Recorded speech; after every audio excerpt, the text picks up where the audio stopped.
अब से 75 साल पहले लंबी चर्चा के बाद हमारे इस कॉन्स्टिट्यूशन में एक आर्टिकल जोड़ा गया, आर्टिकल 35। बाद में फाइनल जब ड्राफ्ट आया तो आर्टिकल 35 को रीनंबर करके बना दिया आर्टिकल 44। और लंबी चर्चा हुई, के.एम. मुंशी साहब ने उस पर अपनी दलीलें दिया, पक्ष में दलीलें आई, विपक्ष में दलीलें आई, लेकिन हमारे संविधान निर्माताओं का कहना था कि भई विदेशी जो कानून है इनको हम बंद करेंगे, जितने पर्सनल लॉ चल रहे हैं इनको खत्म करेंगे और सबको इक्वल राइट देने के लिए हम ये देश में एक कॉमन सिविल कोड लागू करेंगे। 23 नवंबर 1948 को वो हमारे संविधान का पार्ट बन गया, अब से 75 साल पहले। दुर्भाग्य आप देखिए, आज तक लागू नहीं हुआ। 125 बार संविधान बदला जा चुका है, 5 बार सुप्रीम कोर्ट का फैसला पलटा गया,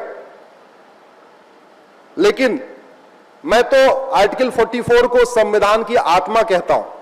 आर्टिकल 14 और आर्टिकल 44, इन दोनों को मैं संविधान की आत्मा कहता हूं। इनके बिना यह संविधान निष्प्राण है। संविधान निर्माताओं ने कहा कि भाई 1872 का जो क्रिश्चियन मैरिज एक्ट है इसको खत्म करेंगे, 1937 का जो पारसी मैरिज एक्ट है इसको खत्म करेंगे, 1936 का 1937 का क्रिश्चियन मैरिज एक्ट खत्म करेंगे। उसके पहले और भी बहुत सारे कानून थे, करीब 10 कानून थे जो फैमिली लॉ से संबंधित थे। तो उनका यह कहना था नहीं, ये सारे 10 कानून खत्म करके हम नया कॉमन सिविल कोड बनाएंगे। कायदे से यह ड्यूटी सरकार की थी कि देश आजाद हुआ, संप्रभु भारत हुआ, संप्रभुता का मतलब नियम कानून हमारा होना चाहिए, तो जो गुलामी वाले कानून थे उनको खत्म कर देना चाहिए था, फटाफट इसको लागू करना चाहिए था। और ज्यादा उसको इंफेसिस देने के लिए एक इसमें आर्टिकल 13 और जोड़ा गया। सेठी साहब, आर्टिकल 14 पे और बाकी पे चर्चा होती है, इसमें एक प्रोविजन है आर्टिकल 13। मैं लाके बच्चों से कहूंगा आर्टिकल 13 को जरूर पढ़िए, क्योंकि उस पर कभी चर्चा नहीं होती। आर्टिकल 13 यह कहता है, अब जब भारत सोवरिन हो चुका है, यानी 26 जनवरी 1950, आज के डेट में भारत में जितनी कुरीतियां हैं, कुप्रथाएं हैं, या जेंडर जस्टिस, जेंडर इक्वालिटी के खिलाफ जितने नियम कानून हैं, हमारी संस्कृति के खिलाफ जितने नियम कानून हैं, वो सारे के सारे कानून नल एंड वाइड हो गए। ये कब? 26 जनवरी 1950। बड़ा सिंपल था, नेहरू जी के लिए बहुत आसान था। संविधान संसद में एक प्रस्ताव लाना था, भाई देखो ये कुरीतियां चल रही हैं, इन कुरीतियों को खत्म, आज से खत्म, और ड्राफ्ट बनाना था, यूनिफॉर्म सिविल कोड लागू कर देना चाहिए था। कुछ चीजें ऐसी होती हैं जो एक टाइम पे अगर न इंप्लीमेंट की जाए तो समय बीतने के साथ उनको लागू करना बड़ा मुश्किल हो जाता है। कोई चीज के, हर चीज का एक टाइम होता है। जो चीजें 1950 में इंप्लीमेंट करना बहुत आसान था, वो 2023 में उसको लागू करना उतना टफ हो गया। मैंने PIL फाइल किया कि लड़के और लड़की की शादी की उम्र बराबर करो। आपको यह जान के आश्चर्य होगा, PIL हमेशा चीफ जस्टिस के यहां लगती है। चीफ जस्टिस साहब ने बोला तो वो तो बराबर है। हमने कहा नहीं, बराबर नहीं है। बोले नहीं, 18 और 21 सबकी बराबर है, देश की सभी लड़कियों की शादी की मिनिमम एज 18 है और लड़कों की 21 है। हमने कहा नहीं साहब, 9 साल चल रही है। और आज भी लड़कियों की शादी की मिनिमम एज 9 साल चल रही है।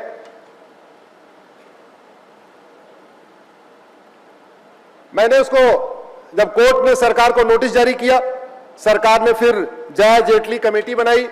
जया जेटली कमेटी ने 1 साल काम किया, फिर जया जेटली कमेटी ने अपना बिल सौंपा, उसके बाद लोकसभा में पास हो गया है, अभी राज्यसभा में पड़ा हुआ है, स्टैंडिंग कमेटी में पड़ा हुआ है। आप जरा सोचिए, आजादी के 75 साल के बाद हमारी बेटियों की शादी की उम्र 9 साल चल रही है। और आश्चर्य की बात यह है कि मेरी उस PIL का विरोध करने के लिए भारत के 2-3 बड़े NGO आ गए, नहीं साहब इनकी PIL डिसमिस कर दो, और उस NGO के लिए एक भूतपूर्व कानून मंत्री अपीयर होने लग गए। मतलब सोचो, ये बाल विवाह, ये विदेशी कुरीति है, ये भारत में नहीं थी। ये रात्रि विवाह, ये विदेशी कुरीति है। धन्य हो छत्रपति शिवाजी महाराज की, उन्होंने आपका दक्षिण भारत बचा लिया, मुगलों को महाराष्ट्र में रोक दिया। इसलिए कम से कम आपके महाराष्ट्र में, तमिलनाडु, कर्नाटक, आपके दक्षिण भारत में दिन में शादी होती है, हमारे उत्तर भारत में रात में शादी होती। जानते कारण क्या है? क्योंकि दिन में हमारी बेटियों को उठा लेते थे वो। केवल मुगलों, 3 कुरीतियां हमारे सनातन धर्म में मुगलों के टाइम में आई: बाल विवाह, रात्रि विवाह और घूंघट प्रथा। अदरवाइज हमारे जो संस्कार है वो सारे दिन में ही होने चाहिए। हमारा अंतिम संस्कार भी सूर्यास्त के बाद नहीं होना चाहिए। वेद ये कहता है हमारे सारे संस्कार होने चाहिए दिन में। लेकिन चूंकि हमारी बहन बेटियों को मुगल उठा लेते थे, उनसे बचने के लिए जल्दी शादी करना शुरू कर दिया, बाल विवाह शुरू हुआ। उनसे बचने के लिए रात्रि विवाह शुरू हुआ कि काम करो, रात में शादी करो, रात में इसको विदा कर दो। उनसे बचने के लिए घूंघट प्रथा शुरू हुई।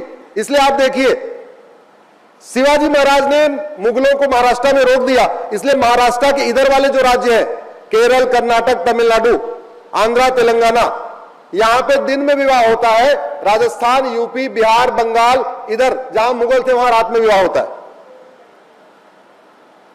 इधर बाल विवाह कम है, हमारी तरफ बाल विवाह ज्यादा है। यह कुरीतियां आई थी।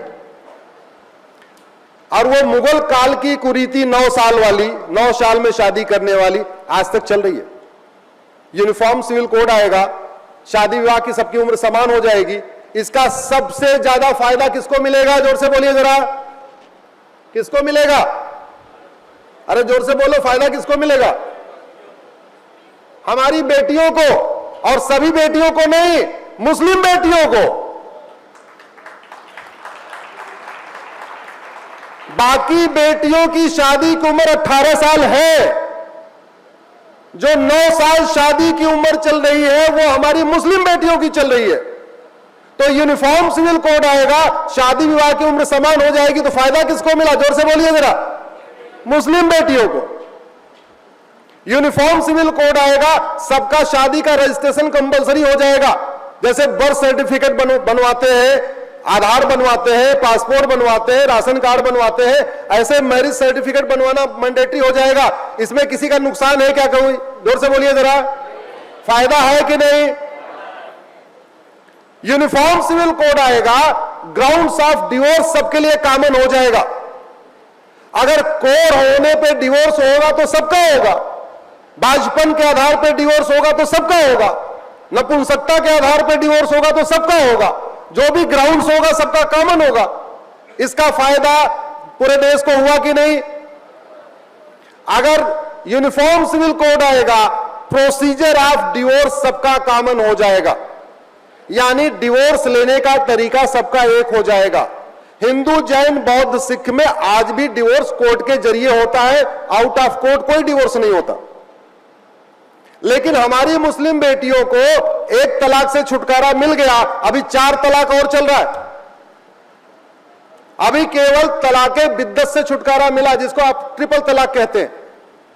4 तलाक चल रहा है: तलाके हसन, तलाके एहसन, तलाके बाइन, तलाके किनाया। ये मेरे पास 4 बेटियां आई हैं देश के अलग अलग कोने से, जो चारों केस मैं सुप्रीम कोर्ट में लड़ रहा हूं। एक लड़की है बेनजीर हिना, आप गूगल कर लेना बाद में, रिपब्लिक चैनल में काम करती है, पत्रकार है। उसके हस्बैंड वकील, और उसको अप्रैल में एक चिट्ठी भेजा, हम तुम्हें तलाके हसन देते हैं। मई में एक चिट्ठी भेजा, हम तुम्हें तलाके हसन देते हैं। और जून में तो चिट्ठी भी नहीं भेजा, जीमेल पे ईमेल कर दिया, हम तुम्हें तलाके हसन देते हैं। चिट्ठी पे साइन भी नहीं है। और जून में पेटीएम कर दिया 15,000 रुपए, बोले ये तुम्हारा गुजारा भत्ता। एक छोटा सा बच्चा 1 साल का अली नाम है, उसका 2,000 रुपए और दे दिया, बोले तुम्हारा दूध का खर्चा। 17,000 रुपए में हो गया तलाके हसन। अगर यूनिफॉर्म सिविल कोड आएगा ये तलाके हसन भी खत्म होगा। तो फायदा किसको हुआ? जोर से बोलिए जरा, किसको फायदा हुआ? हमारी मुस्लिम बेटियों को। इसका एक दूसरा तलाक है, तलाके एहसन। यही मुंबई की बेटी है, पिताजी आटा चक्की पे काम करते हैं, इसी एरिया में रहती भी है, कहीं मलाड या बोरीवली कहीं रहती भी है। उसका भाई मेरे पास लेके आया, बोले साहब तलाके एहसन दे दिया। हमने कहा कुछ पैसा वैसा? बोले पैसा वैसा कुछ नहीं दिया, वो भी लगभग ऐसा ही है, हमने तलाके एहसन चला किया। एक हमारे पास बेटी आई कर्नाटक के कलबुर्गी से, नाम है डॉक्टर सईदा अमरीन। बच्चे ध्यान से सुनो, ये मत सोचना ये कुरीतियां केवल अनपढ़ गरीबों में है ना। Doctor Saeeda Amreen MBBS MS gynaecologist है, उसके हस्बैंड एमबीबीएस एमडी फिजिशियन है, सास भी डॉक्टर है, ससुर भी डॉक्टर है, घर में नर्सिंग होम है, कलबुर्गी में रहती है कर्नाटक की। उसको कहा जाओ हमने तुम्हें आजाद किया, जाओ हमने तुम्हें आजाद किया, जाओ हमने तुम्हें आजाद किया। वो बाद में काजी से पूछी, बोले 3 बार हमको आजाद किया। काजी ने बोला तुम आजाद हो गई, जाओ।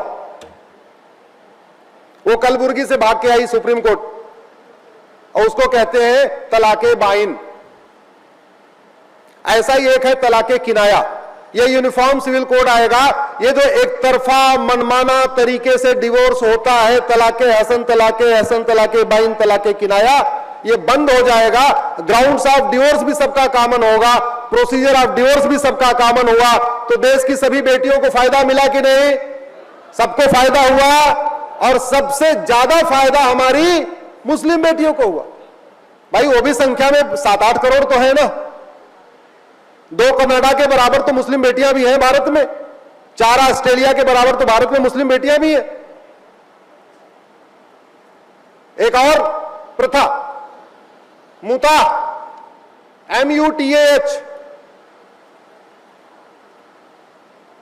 अरब के लोग आते हैं, 15 दिन के लिए मैरिज कर लेते हैं, उसको कहते हैं निकाह मुता, और 15 दिन बाद चले जाते हैं, या 1 महीने बाद मौज मस्ती करके चले जाते हैं।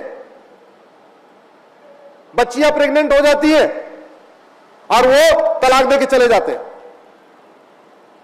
ये रेप है कि नहीं? जरा जोर से बोलिए, रेप है कि नहीं? उसको नाम दे दिया निकाह मुता। एक ऐसे है निकाह मिस्यार।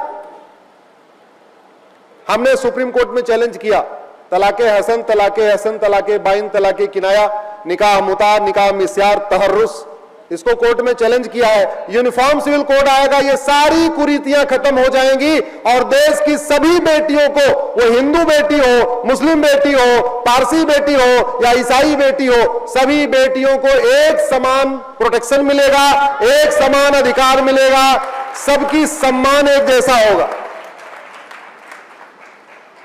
अभी हमारे देश में सभी बेटियों को गुजारा भत्ता नहीं मिलता, 3 महीने का पैसा मिलता है बस। जैसे आपको बताया, बेनजीर हिना को 15,000 रुपए पेटीएम कर दिया, बोले तुम्हारा काम हो गया। चलो वो तो नौकरी कर रही थी, सरवाइव कर रही है, जो नौकरी नहीं करेगी कहां जाएगी? मां बाप के पास।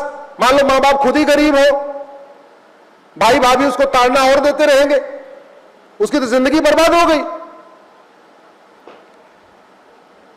यूनिफॉर्म सिविल कोड आएगा, गुजारा भत्ता सबको मिलेगा, सक्सेशन का राइट, इनहेरिटेंस का राइट, विरासत का अधिकार, वसीयत का अधिकार, सबको एक समान हो जाएगा।